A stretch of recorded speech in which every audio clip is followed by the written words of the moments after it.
Okay, just that. Good morning, good morning, good morning. Hey, welcome everyone to this Google Hangout this morning. You've got Barbara Williams from sunny California on the line, and Sue Mescher from over there in Illinois is a dear friend of mine of many, many years. And we're going to do a fireside chat this morning. And Sue is going to be writing up a list of some questions that she'd like to ask me about how to be successful in marketing, basically, because I don't really qualify it as network marketing anymore, online marketing. All of life is marketing. And to be a successful marketer in life, it requires a certain mindset and a certain amount of things that you do. I've really changed over the years, and I'm into multiple streams of income. If you want to know more about me, you can find me at barbarawilliams.net. That's barbarawilliams.net. And I'll try to keep that as currently updated as possible. But you'll be able to get my phone number, my email address, and who I'm with and what I'm doing from that site. So with no further ado, let's move forward. Hey, Sue, how are you today? I am great. How are you, Barbara? Awesome, awesome, awesome. You're a little bit more, I guess it's left brain. You're probably a little more left brain than I am, aren't you, Sue? I think it's right brain, isn't it? The analytical. I thought right brain was creative and left brain was okay. Whatever. I am the analytical. Okay, so since you're in front of your computer, can you multitask and Google that one? But yeah, I am left brain, right brain, and I do know that whichever one goes where. And Sue is someone that is very analytical, very good with numbers, breaking things down, which is really awesome. And like I said, I was real pleased when I went to college and took those entrance exams. And they came back and they told me, so they said, listen, Barbara, you're as equally good on your left as you are on your right, and you can major in anything that you want. That's awesome. Yeah, it really was very uplifting, especially for a 20-year-old that was very insecure, lacking in self-confidence, no direction, you just really, I was a train wreck, absolute train wreck. And, but that was so uplifting and encouraging to have someone give me that level of a compliment and encouragement that I did go on and get my bachelor's degree in Spanish literature. And I'm really a proponent of higher education, and, which I guess bachelor degrees aren't higher education anymore. They're really just replacing the high school diploma. But the fact of the matter is get that bachelor's degree. It will help you with critical thinking skills, self-confidence, and many, many other things that will allow you to do whatever you want in life. So when you go to college, you want to choose the subject that you love, that you want to be embraced, that you enjoy.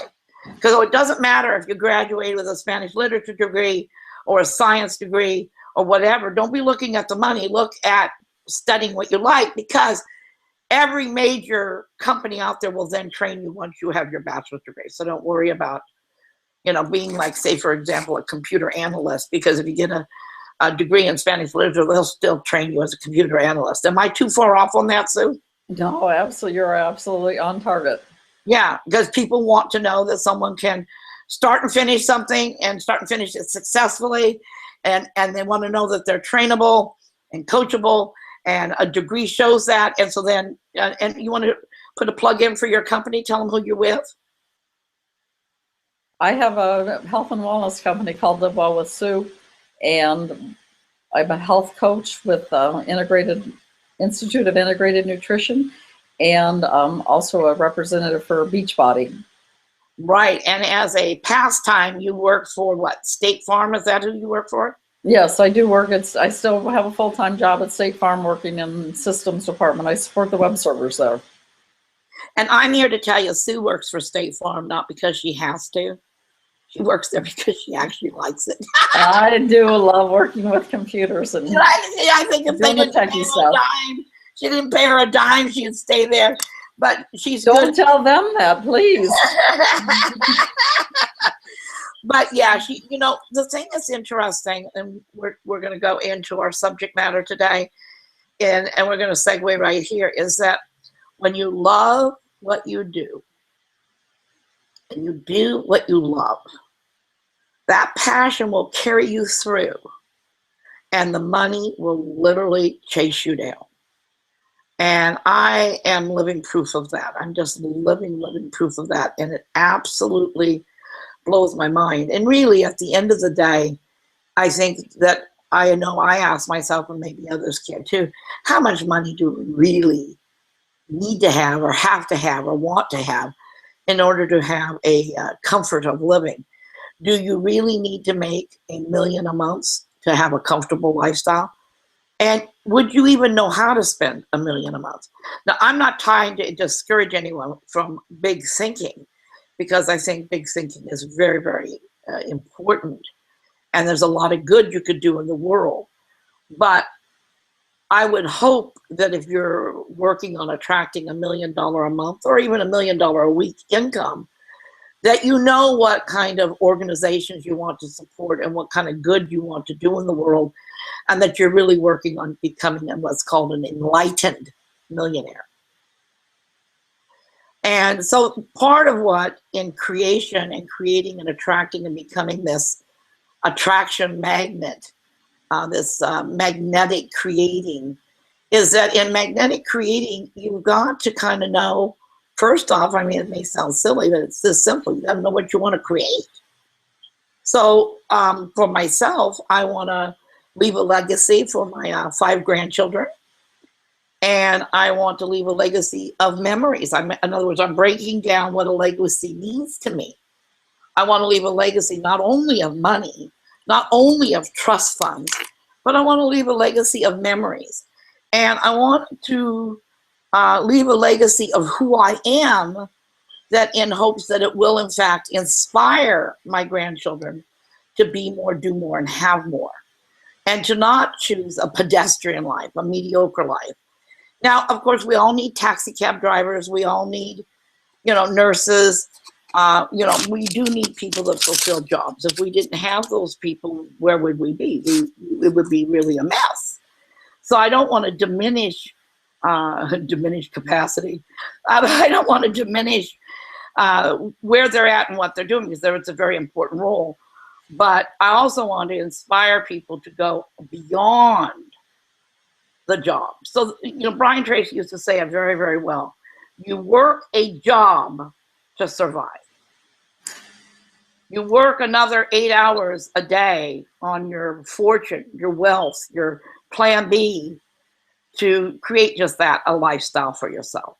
So, if you're in survival mode, well, you're probably not going to be interested in this call today. So you might as well get off the line right now, because Sue and I are beyond wanting to be just in survival mode. Isn't that right, Sue? Absolutely. So what are some of your, they say success is the progressive realization of a worthy ideal.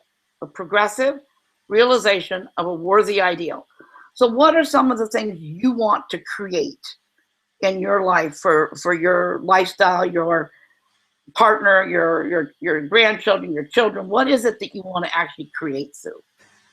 Successful retirement, and also to pay for my grandchildren's education. I have 6, and the oldest one's 9, and I would like to be able to pay for them to go to college, so to leave them that legacy, and also to spend the time, like Barbara said, the time spent with them, and to the memories that we build together. Okay, so now successful retirement does not create an image for me, okay? So now I want you to break successful retirement down into image forms that I can see what that lifestyle of successful retirement actually looks like for Sue Mescher. So it would be spending time with the man I love, that we plan on getting married down the road. And the 2 of us have the time freedom to go on road trips and visit our grandchildren. He has 5 with 1 on the way, and I have 6, so that makes 12 grandchildren. It's a lot of kids to visit on either coast and here in Illinois. And to be able to go on vacations and do whatever we want. Okay, so now I'm going to go again. We're going to go a little deeper, all right? Okay. The word vacations and the word road trips do not create a visual for me. So where are we going to go and what are we going to do on these road trips? And then go over to vacations. Where are you going to go and what are you going to do on your vacations? Okay, well, it's Stefan or Steve? Stefan or Steve? Stefan. Stefan, okay. So what are we going to do with your family, Stefan and the rest of your family, on the road trips and on the vacations? What's that going to look like? So we live in central Illinois, so road trips are driving through country roads and looking at the beautiful fall colors as driving down a road that is on a river, and visiting Hannibal, Missouri, where Mark Twain. That's one of our plans, to go to visit Hannibal, where Mark Twain was born and raised, and just see the sights and the beauty of our country that we live in. And hopefully we will be moving to North Carolina after we're both retired. Okay, so if with your permission, may I take what you just said a little step deeper and make a little shift in what you said? Yes. It's I am moving. Where are you moving to? Where are you moving to? Charlotte, North Carolina. Oh, man. Tell us a little bit about that. Have you been there? Have you visited there? What does that look like? I've never been there. Since where Stefan wants to retire, and I trust him implicitly that he says it's a beautiful countryside, and there's a couple of universities in the town, and there's just, it has winter, but it has a mild winter compared to Illinois, because we can have some really stinky winters here, but I'm ready. I'm at the age where I'm ready to leave winter behind. Very good. So these road trips, aren't you already currently taking almost weekly road trips right now? No. Well, you go to see your grandchildren. How far away is that? Yes, I guess you could say that. I see each of them about once a month, and they're an hour and 2 hours away. Right. So what does that road trip look like for you? Do you enjoy that road trip? Yes, because I use that as my drive time, university time, and have an audio book in my CD player and listen to a book, and then I'm excited to go spend time with those little kids, because it's so amazing to have a young child, when they see you, run across a room and jump up into your arms. It's the most absolute wonderful feeling in the world. I don't know. I do puppy dogs, so. Yeah. No, I do know what you're talking about. The other day when I went to visit my grandchildren, which, I don't see them quite as often as I would like. I need to make a shift. I shouldn't say need. I am making a shift in doing that. But little Josie drove up in the parking lot and says, Grandma, Grandma, Grandma Barbara, and come running to me. And it is a very good feeling. So tell us a little bit about these vacations. Vacations. I'm not as visual as you are, so I'm so glad that you're helping me to visualize things better than just having okay, let's do it. I'll make it easy for you, Sue. When will your first vacation with Stefan be? Where are you going to go? What are you going to see? And what do you expect to do? And how long are you going to be there? Okay. Where are we going to go? So we don't have any plans, so I guess I get to make this up. You get to do it right now in the moment. So how soon are we going to take this first vacation? Next summer. Wow, that's a long ways away, Sue. What about, let's see, this is October. We're in October. What is the earliest month that you could see yourself taking a short vacation with Stefan? Let's say February. We'll get past all the holidays. So we have a lot of holiday things to do and family to spend with, and wonderful times with all of that. So late January, early February. Okay, dead of winter here in Illinois. Right. Where are you going to go? Gulf Shores, Alabama. North Shores, Alabama. That sounds interesting. And what is that, North Shores, Alabama? It's Gulf, Gulf, Gulf Shores. It's. I've never been there before. It's down on the Gulf Coast of Alabama. Oh, very good. Very good. So tell us a little bit more. Tell us what you do know. Or if you did know, what do you think it would be?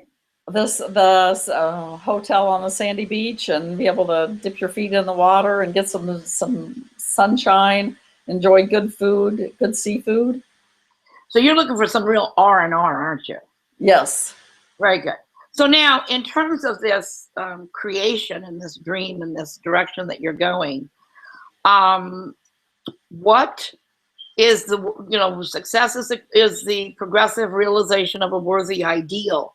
What is that contribution that you want to make that's bigger than yourself, and that you feel is going to be of value and importance to you? And it could be really just in regard to your grandchildren, but elaborate on that. I do have a story with my granddaughter Sophia. When you and I were at an event in California, Christy Dreiling was speaking, and she had a book called Holes in My Socks. And it had it, and I bought it for my granddaughter. And this book has, the gist of the story is the girl was so poor she had holes in her socks, and so she wanted to be rich so she could have any of the socks. She wanted to be wealthy and be able to contribute to the world, so she wouldn't have to worry about holes in her socks anymore. And it came with a pair of the striped stockings with the toes in it. And like 3 years after I gave Sophia the book, she comes out of her bedroom and she has this book in her hand and the socks in her other hand. And she says, "I can be anything I want to be." And I thought, I got chills when she did that, because I made an influence on her life. Yeah. And she's only 9. She's only 9 now. Yeah. I know exactly what you're talking about. And, when we can make a difference in someone else's life, that's bigger than big. Bigger than big. And I just popped into my head, I'd like everybody on this listening to this call today to go to YouTube, Google 212 degrees. So it's 212 degrees spelled out, DEGREES. Watch the one that's most popularly has the most hits. And then after you watch it 2-3 times, very short, only 3 minutes long. After you watch it 2-3 times, then what I'm going to call you to do is have every child watch that 3-minute video, because that 3-minute video is so impacting. My child, that was approximately, I'm going to say 11 at the time, watched that video. Now, of course, kids don't want to do what you ask them to do, and they check out and they get the deers and the headlights look, and they don't really pay attention. So I told her, I said, listen, this is going to be a test at the end of this. If you do not pass the test, then you're going to listen to it again and again and again till you engage your brain and watch this 3 minutes like I have asked you to do. You could see the shift in her body, the shift in her mind, the shift in her eyes when she knew she was going to be held accountable for what she listened to. So she listened to the 3 minutes, and then I said, okay, tell me in your words, not using their words, in your words, what did you just hear and see? And she did. And I says, now how would you take that information and how would you apply that to your life to make a difference in your own personal life? So she answered that and she told me. The next day I drove her to school and she got out of the car. She said, Mom, I'm going to have a 212 day. You have a 212 day. It's now 4 years later. She now gets out of the car and says, you have a 212 day. I'm going to have a 212 day, 4.0, straight A's, valedictorian, every day for 4 years. That's awesome. That is awesome. Did you get some chills? Yes, I did. Yeah. And when we can make that kind of difference, I'm telling everybody, all the listeners today, that that's what you want to do. You want to make sure that your children get this information, So, Sue, I'm probably going to have to wind this up real quick. You want to tell everybody what company you're promoting right now and how to find you? I am promoting Beachbody and the Shakeology products to jump over my own words here. And you can reach me at smescher@gmail.com. I'm still getting my domain ready, so I will give that to you next time. Great, great. And I'm also joined, Sue, with Beachbody, Sue Mescher with Beachbody. I will tell you, I really like the taste of the product. It really is the best protein drink shake that I've ever run across, the best tasting.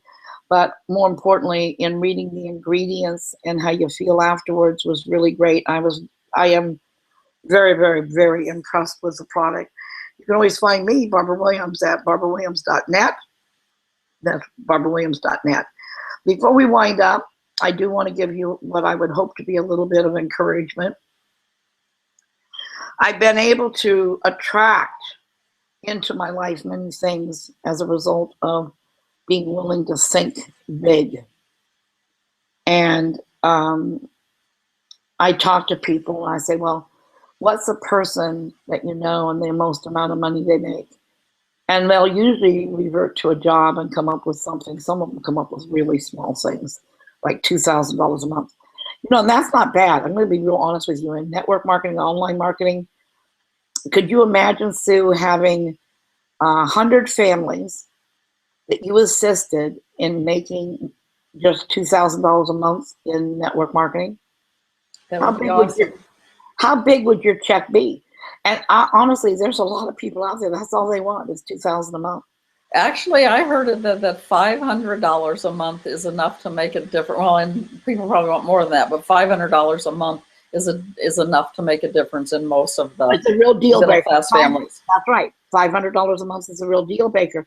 So can you imagine having, you know, a couple hundred people that you helped make only $500 a month, where your business would be? It would be awesome. Absolutely. So I would rather help 100 families get that 500 to 2,000 category and shift the population than to help somebody or introduce somebody to making $1 million a month, you know? Not because if a person can create and design an extra $500 a month, they can create and design $1 million a week. So it's a no-brainer. You've got to take the people to the first step. Okay? Yes. The first step is the belief in yourself and knowing you can do it. The steps are speaking the language that creates for you. And the knowing that you're going to be attracting multiple streams of income and allowing the universe to bring it to you in its form. I'm always amazed at, as recently, I just feel like people are throwing money at me. It's like, here, take my money, take my money. Yeah. Oh my God. I mean, people are just throwing money at me. It's like, yes, yes, we're on board. I mean, I sell miniature schnauzers right now, and that's doing what I love. I love doing that. It's not a job to me. I could work 24 hours a day. I love it, you know. But I got people that say, no, we don't want to pay the deposit. We want to pay the whole thing. We want to pay the whole dog up front, you know. But yeah, people will start throwing money at you, chasing you down to have you mentor them. These things will happen when you shift your consciousness, your thinking. When you don't have necessarily a ceiling on the amount of money that you want to make, create on a weekly basis, a monthly basis. So start opening up those possibilities. The brain can usually create 3 times that what you're currently making. So whatever you're currently making, multiply it by 3, start affirming that that's where you're at as if you have it already now, and watch the money, guaranteed, that money will start chasing you down. You'll be creating your legacy of memories and money and memories. You'll be creating that lifestyle with your special someone, and it'll be go, go, go time. And you'll be calling Barbara up and saying, oh my God, thank you so much. We made a shift today. Bye for now. That's Barbara Williams at barbarawilliams.net. barbarawilliams.net. Thank you, Sue, for being on the line with us today. Any closing comments, Sue? No, I just appreciate your leadership and your friendship. Oh, thank you, sweetie. I appreciate you too. Bye for now, guys. Bye-bye. See you on the next one.